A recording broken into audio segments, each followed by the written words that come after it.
What's going on? What's going on? What's going on, GP? God's people. It's your boy EP the Motivator, and you are zoned in with EP. Welcome, welcome, welcome to My Pain, God's Purpose podcast. This is our very first episode, so we are very excited to get things started. And with My Pain, my Pain, God Purpose, we will be focused on how to turn your pain into your God-given purpose. So before we get started, they give all the credit to God. Thank you, God, for just giving me this platform, and also not just thanking God. I want to thank BG TV Studios. So before we get started, I'm gonna go and hit the subscribe button. I want y'all to like, share, and follow BG TV Studios. We are on Facebook. We are on YouTube. We are on Instagram. It take a nation. It take a village to raise up everyone. Without you all sharing, without you all liking us, we cannot do what we do. And also, make sure you give. You can give by going online to bgtvstudio.com, or you can text and give as well. But make sure you give, because we can't do it without you. First of all, we can't do it without God, but we cannot do what we do without you either. So make sure you give. Man, let's go and get this thing started off right, man. I'm just so super excited. Launching my first podcast. They called My Pain, God's Purpose, and this is going to be such an amazing podcast.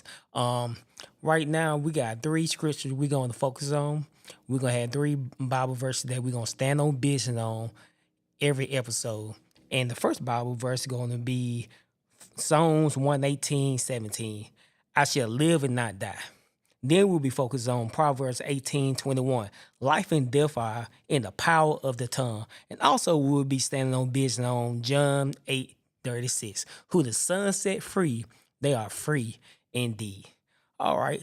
The title for today's episode is called the Pain Behind My Story. With this episode, I will be sharing you all my full testimony from childhood up to now on what all I've been experiencing. So let's go and get started. It all started when I was a little kid. I had different attacks from different, we like to call beings. I would say demons. It started with me and my little sister, my older sister, April Perry. Shout out to April Perry. I love you, sister. We was in the bed sleeping. I was age 4, she was 5. And something reached over us. And it was reaching over to grab me from the edge of the bed to pull me down. And my sister woke up and saw it. And she was like, "What's going on?" I was like, "I have no idea. I just can't move." So my mom and dad were trying to get into the room because we were screaming, and they couldn't get into the room. The doors were locked. So my sister, who is brave, she decided to do what her natural thought said to do. She decided to jump off a two-story building apartment. So she jumped outside the window and left me in there to face the demon alone. But praise God, my sister wasn't hurt. But from that day on, it started like my life went downhill far as pain-wise go. Months later, we had a tragic accident where we lost my father. It was in June the 9th, I believe. He passed away from kidney failures. And when my dad passed, it took me it increased my pain, and it took me to a place of darkness. So I would never get through my life how I'm gonna get through this.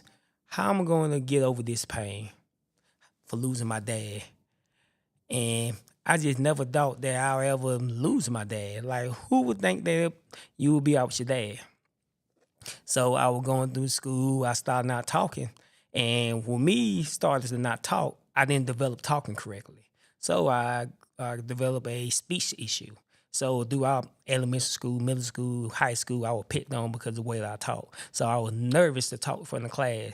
So from there, I was put in a learning disability because they thought that I couldn't learn correctly because of my slow speech. So From elementary school, I was picked on. I had to get in a whole lot of fights just because of the way I talk. It was a lot of drama with those that didn't believe in me. But I always had a good spirit by myself. I was always the one who break up fights. I was always the one who was always trying to promote peace.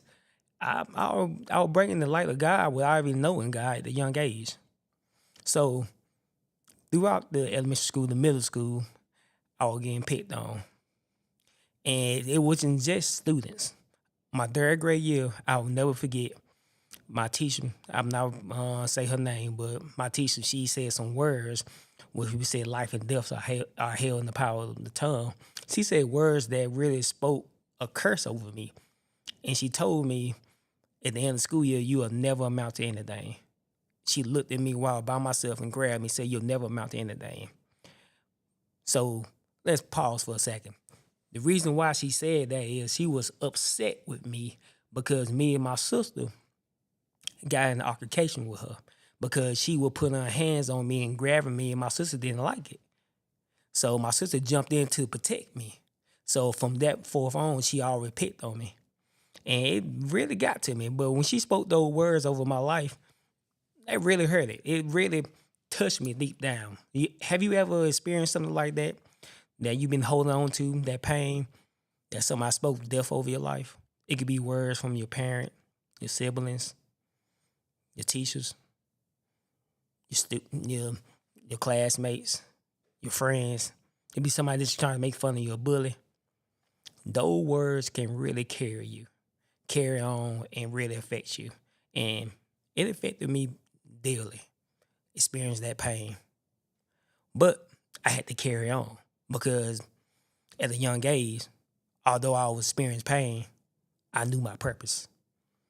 So I went to middle school. I started getting better. I'm starting learning how to speak correctly. I'm starting to improve myself educational-wise. And I'm starting to go to church more. And I'm starting to learn. And all of a sudden, I started to get picked on again. I'm like, why I'm getting picked on still? It's just I'm a target. Like, God, why I'm a target for? Why are you allowing these people to pick on me? I didn't realize that it was the enemy. It was the devil trying to stop me, prevent me from what I was supposed to be doing. He was trying to prevent me from my purpose by allowing the people who was around me, my environment, to hold me back, to pull me down with their words. So, like I said, life and death are truly held in the power of the tongue. But we get into high school. High school, everything went well. I'm a football star. Improving my grades. GPA went to a 3.15. I'm doing great. So I graduated from high school. I'm doing good in my life. All of a sudden, in the age of 22, I get diagnosed with high blood pressure. So I'm thinking high blood pressure. No, that's not nothing. I just need to start working out because I started gaining a little weight. So I started becoming unhealthy.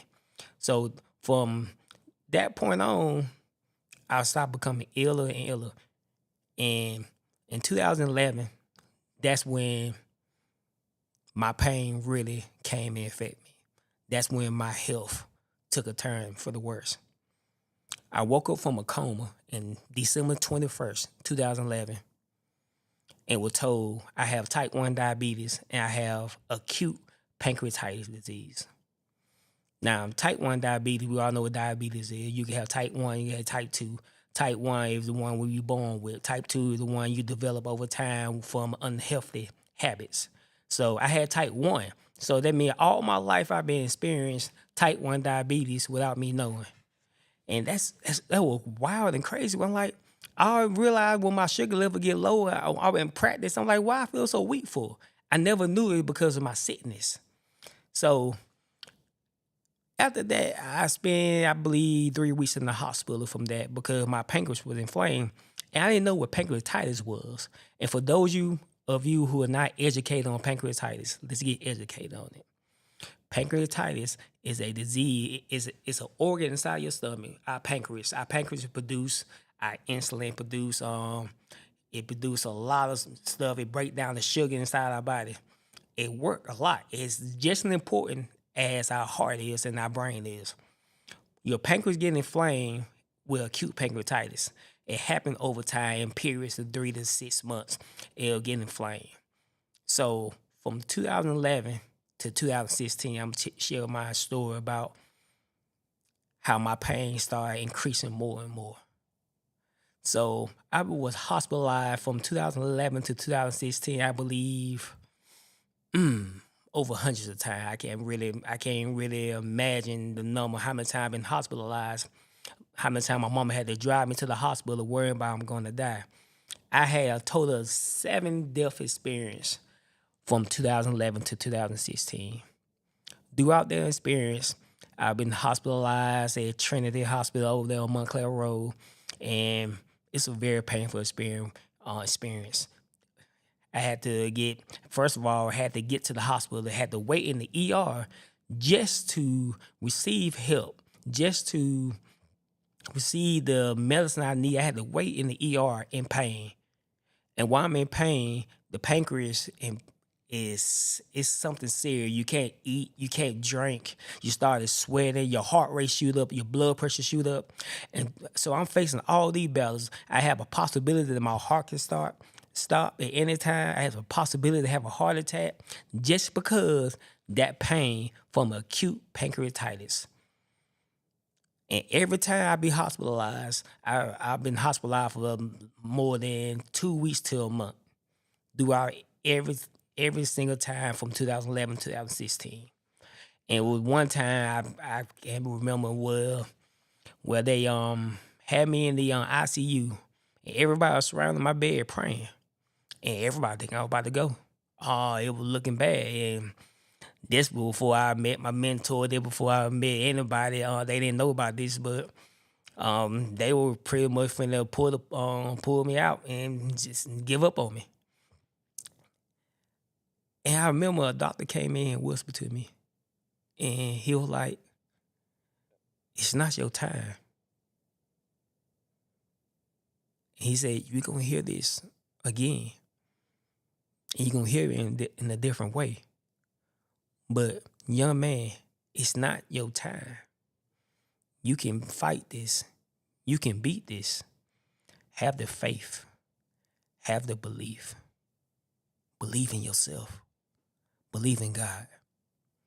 And then I started back to fight. That fight came back in me because I was at the point where I wanted to give up. I truly wanted to give up then because the pain was so horrible. The fact that I can't eat for weeks, the fact that I can't drink for weeks, the fact that I'm in this bed, compound to this bed, can't move, can't talk, can't walk. And afterwards, I had to learn how to do everything all over again. It's like a process. Every time I be hospitalized and get out of the hospital, I had to learn how to do everything all over again. I had to ease my way back to work. I had to ease my way back in life. I had to ease my way back to church. I had to ease my way back into this world. And it's always happened that same way. And it's just, you get tired of that. And when you get fed up and tired of that, you just want to give up. But I'm telling you right now, don't give up. It doesn't matter how bad it get. Don't give up. I'm telling you right now, keep pressing forward. So let's get to 2016. 2016, May 23rd, was when my day just shook. My whole world shook. I was rushed to the hospital like a normal acute pancreatitis incident. And once I got to Grandview, that's what Grandview was just built. I'm like, okay, I'm here. I'm good now. They're gonna put me in the ER. They're gonna admit me, give me some pain medicine, give me some IV fluids, and it's the same routine. But it wasn't the same routine. While I was in the hospital bed, before I went in the hospital bed, while I was in the ER room, I was sitting there with my mom. Then I fell out, and only thing I remember, I started coughing up blood. And from there, they had to rush me back. When they rushed me back, they had to hook me up to the heart machine, had to hook me up to all these different type of equipment to see what's going on with me. So I remember waking up the next day, and the next day, this doctor came in, and this doctor I like him. He named Dr. William Thompson. Shout out Dr. William Thompson. He came in with my regular GI doctor, and my GI doctor was saying, "Hey, I brought Dr. Thompson's in because once we looked at the scan, we noticed that we see stuff around your pancreas, and it could be something that you don't want to deal with. It could be pancreatitis, not pancreatitis Z, but it could be pancreatic cancer, which once they got the scan back, it was pancreatitis cancer. So I had pancreatic cancer at the age of 28. From there, I had to navigate while I'm in the hospital. How are we gonna do this?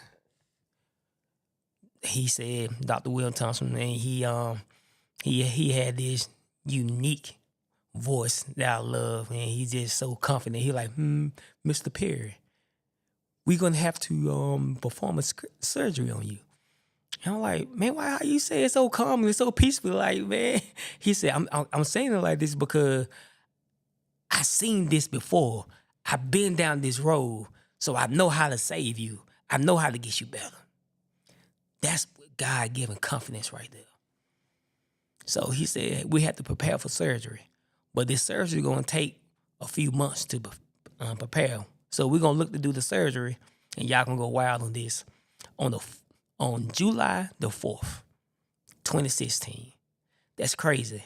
So when we celebrate Independence Day, I celebrate my independence from Cancer Day, from pancreatic cancer. So July the 4th came, and when it came, I'm getting ready for my surgery. I remember this like it was yesterday. My mama came in the room. They about to wheel me down. My mama looked at me and she said, "Hey, wipe your tears." She noticed I started crying. She said, "Hey, you ain't crying. Wipe your tears. You my sexy boy." That's the name my mama gave me from Shawn Michaels from WWF. Back in the day, she called me her sexy boy. So I adopted that name of my mama. But she said, "Hey, you my sexy boy. You got this. Go break them hearts." So I went down to the surgery, be prepped for surgery.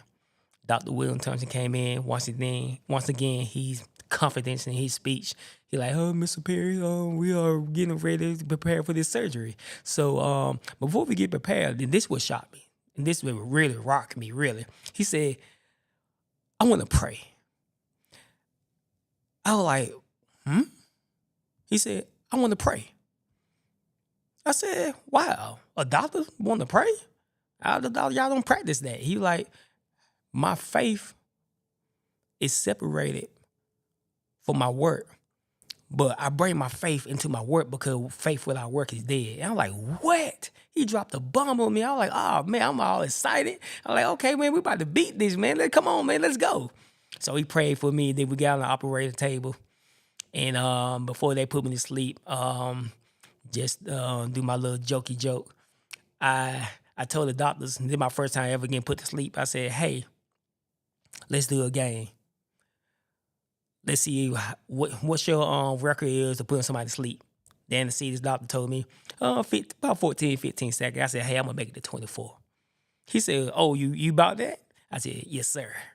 So we started doing the countdown, and I was like, okay. 1, 2, 3. I got to 10. He said, "Oh, he ain't gonna make it." Then I got a bust of energy. I said, "No, I'm gonna make it." So I made it all the way to 24, and he said, "Hey, man, let's put him to sleep." So they just amped up a little bit and put me to sleep. But when I woke up, you all, I can't imagine. I would never want to go through this again. The pain that I experienced when I woke up from that surgery. It was so tough. It was so hard.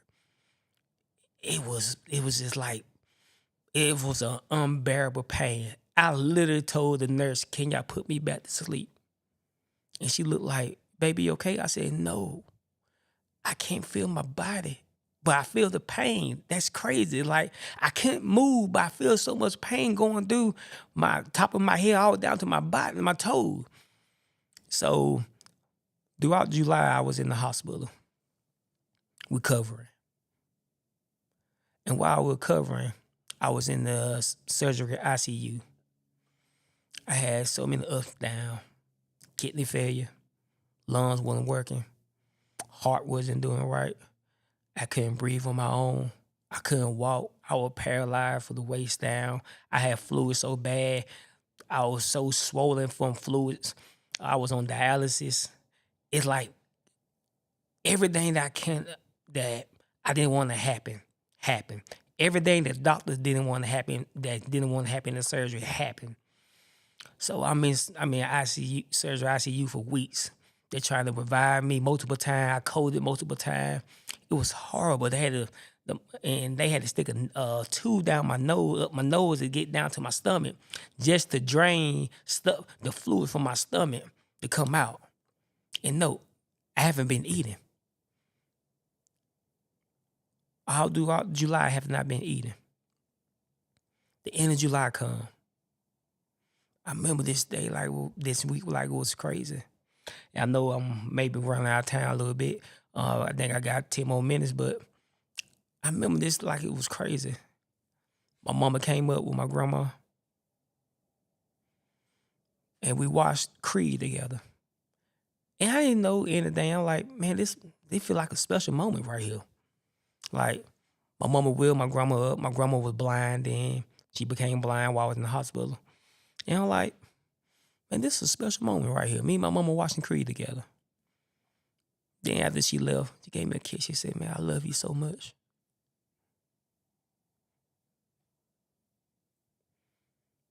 And that kiss felt so good. Like I could feel it on my forehead right now. I felt the heat, the intensity from that kiss on my forehead. So that was Monday. Wednesday come around. I'm watching documentation on how sports players in college lost their moms and stuff like that. I'm like, what am I watching this for? I got teared up. So Wednesday night came. I was like, it's something that just don't feel right.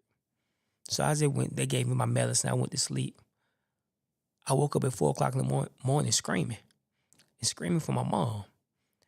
And while I was screaming, I saw a black figure that was right in front of my bed, staring down at me, looked at me and said, hey, I took your mom, and my mission is to get you. And I'm like, what? So I'm screaming. My blood pressure went up to over 200. My heart rate shot up over 200. They came in. They were finna hit the cold blue button, but they finally got me calmed down. So from that Thursday morning, for like a week or two, I've been calling, kind of see where my mom at. Nobody didn't answer. Nobody didn't tell me. I'm like, what's going on? Where's my mom?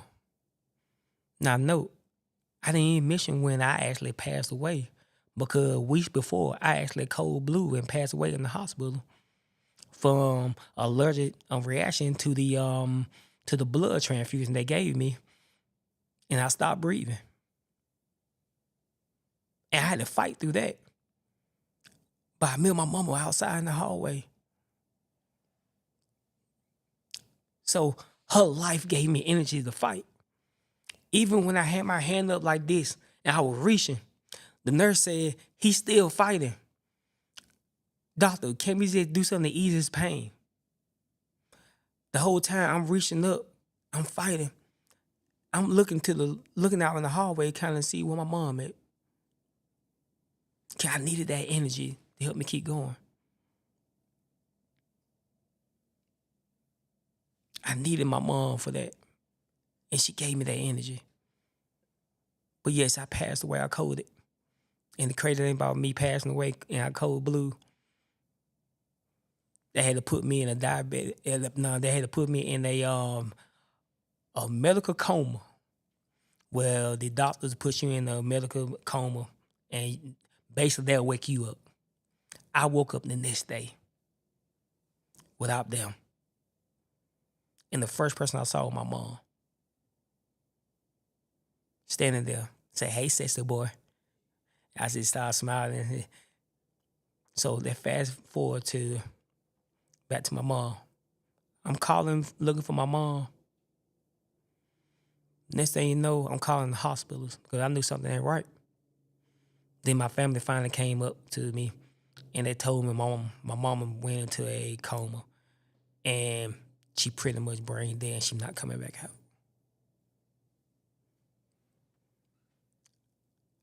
I literally lost myself going through my pain while I'm in the hospital and turned around and lost my mom. I'm telling you, the pain behind your story, the pain behind my story right now, I can't imagine they gonna get even worse. Like, I fought the fight like David. I fought the fight. I beat pancreatic cancer. I'm just recovering from it. I fought death. I fought cold blood. I can't fight losing my mom. I can't fight her without being here. God, you have to do something. But she went home to be with the Lord. I had to get cleared just to get out the hospital, just to go to my own mom's funeral. Which was, it was powerful. Because although I was hurt, I know my mama was in a better place. I'm telling you all, there is pain and there is power behind your purpose. Although it may seem hard, find that purpose, that God-given purpose behind your pain and use it. And as time go off, I just have to ask you, what are you doing with your pain? Are you using your pain for your God-given purpose? Or are you letting your pain use you? Don't let your pain use you because it's going to hold you down. It's going to bring you down.